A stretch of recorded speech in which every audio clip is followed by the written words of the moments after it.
ಪ್ರಭು ಯೇಸುವಿನಲ್ಲಿ ಅನುಗ್ರಹಿತರಾದ ಪ್ರಿಯರೇ, daily blessing ಅಲ್ಲಿ ಪಾಲ್ಗೊಂಡು ದೇವರ ವಾಕ್ಯ ಆಲಿಸುವ ಸಮಯವಾಗಿದೆ. ಈ ಶುಶ್ರೂಷೆಯಲ್ಲಿ ದೇವರ ವಾಕ್ಯ ಆಲಿಸುವ ನಿಮ್ಮೆಲ್ಲರಿಗಾಗಿ ಪ್ರಾರ್ಥಿಸುತ್ತೇನೆ. ಸರ್ವಶಕ್ತನಾದ ದೇವರು ಸಮೃದ್ಧಿಯಾಗಿ ನಿಮ್ಮನ್ನು ಅನುಗ್ರಹಿಸಲಿ. ಇಂದು ಆಲಿಸುವ ದೇವರ ವಾಕ್ಯ ಲೂಕನ ಶುಭ ಸಂದೇಶ 7ನೇ ಅಧ್ಯಾಯ 11ರಿಂದ 16ರವರೆಗೆ ವಾಕ್ಯವನ್ನು ಆಲಿಸೋಣ.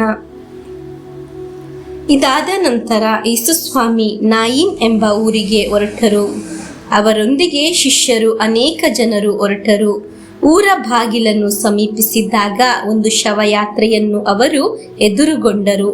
ಆ ಸತ್ತವನು ತನ್ನ ತಾಯಿಗೆ ಒಬ್ಬನೇ ಮಗ, ಆಕೆಯೋ ವಿಧವೆ. ಜನರ ದೊಡ್ಡ ಗುಂಪೊಂದು ಆಕೆಯೊಡನೆ ಬರುತ್ತಿತ್ತು. ಪ್ರಭು ಯೇಸು ಆಕೆಯನ್ನು ಕಂಡದ್ದೇ ಕನಿಕರಗೊಂಡು ಅಳಬೇಡ ಎಂದು ಹೇಳಿ ಚಟ್ಟದ ಹತ್ತಿರಕ್ಕೆ ಬಂದು ಅದನ್ನು ಮುಟ್ಟಿದರು. ಹೊತ್ತುಕೊಂಡು ಹೋಗುತ್ತಿದ್ದವರು ಹಾಗೆಯೇ ನಿಂತರು. ಆಗ ಯೇಸು, ಯುವಕನೇ, ನಾನು ನಿನಗೆ ಹೇಳುತ್ತೇನೆ, ಎದ್ದೇಳು ಎಂದರು. ಸತ್ತವನು ಎದ್ದು ಕುಳಿತು ಮಾತನಾಡಲಾರಂಭಿಸಿದನು. ಯೇಸು ಆ ಮಗನನ್ನು ತಾಯಿಗೆ ಒಪ್ಪಿಸಿದರು.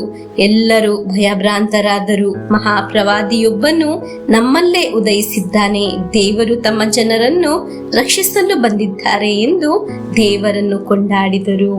ಪ್ರಿಯರೇ, ಒಂದು ಅಮ್ಮನ ಕಣ್ಣೀರನ್ನು, ಸಂಕಟವನ್ನು, ಕಷ್ಟವನ್ನು ಆನಂದ ಮಾಡಿದ ದೇವರ ವಾಕ್ಯವಾಗಿದೆ ನಾವು ಈಗ ಆಲಿಸಿದ್ದು. ನಮಗೆ ಆತ್ಮೀಯರು ತೀರಿ ಹೋದರೆ ಅವರು ಒಮ್ಮೆ ನಮ್ಮ ಜೀವನಕ್ಕೆ ಮರಳಿ ಬರಲಿ ಎಂದು ಪ್ರಾರ್ಥಿಸುತ್ತೇವೆ, ತೀವ್ರವಾಗಿ ಬಯಸುತ್ತೇವೆ. ನೀವು ತೀವ್ರವಾಗಿ ಬಯಸುವ ಕಾರ್ಯವನ್ನು ದೇವರು ನಿಮಗಾಗಿ ನೀಡುತ್ತಾರೆ. ಅಲ್ಲೆಲೂಯಾ. ಪ್ರಿಯರೇ, ನಾವು ಯಾವುದಾದರ ಬಗ್ಗೆ ಯೋಚಿಸಿ ಅಳುವುದು, ಸಂಕಟ ಪಡುವುದು, ಆ ವಿಷಯದಲ್ಲಿ ದೇವರು ಮುಟ್ಟುತ್ತಾರೆ. ಅಲ್ಲೆಲೂಯಾ. ಮಕ್ಕಳನ್ನು, ಮಕ್ಕಳ ಭವಿಷ್ಯವನ್ನು, ಕೆಲಸವನ್ನು, ಸಾಲದ ವಿಷಯವನ್ನು, ರೋಗವನ್ನು ಎಲ್ಲವನ್ನು ನೆನೆಸಿ ಸಂಕಟ ಪಡುವವರೇ, ಅನೇಕ ವಿಧದಲ್ಲಿ ದುಃಖ ಪಡುವವರೇ, ಈ ಸಮಯ ಈ ವಿಷಯದಲ್ಲಿ ದೇವರು ಕೈ ಚಾಚಿ ಮುಟ್ಟುತ್ತಾರೆ ಎಂದು ವಿಶ್ವಾಸಿಸೋಣ. ನಮಗೆ ಆ ಸಂಕಟ, ನೋವನ್ನು ದೇವರು ಆನಂದವಾಗಿ ಮಾರ್ಪಡಿಸುತ್ತಾರೆ. ಆಮೇನ್. ನಮಗೆ ನಮ್ಮ ಸಮಸ್ಯೆಗಳನ್ನು ದೇವರಿಗೆ ಸಮರ್ಪಿಸೋಣ. ಪ್ರಭು ಮುಟ್ಟಿರಿ ಎಂದು ಪ್ರಾರ್ಥಿಸಿ ಪ್ರಭು ಯೇಸುವಿನ ಆಶೀರ್ವಾದವನ್ನು ನಮಗೆ ಸ್ವೀಕರಿಸೋಣ. ಆಮೇನ್.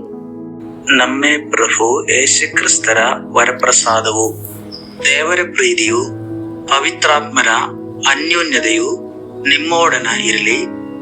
ರೋಗದಿಂದ, ಅಪಘಾತದಿಂದ, ವಂಚನೆಯಿಂದ, ನಿರಾಶೆಯಿಂದ ಸ್ವರ್ಗದ ದೇವರು ನಿಮ್ಮನ್ನು ಅದ್ಭುತವಾಗಿ ಸಂರಕ್ಷಿಸಲಿ.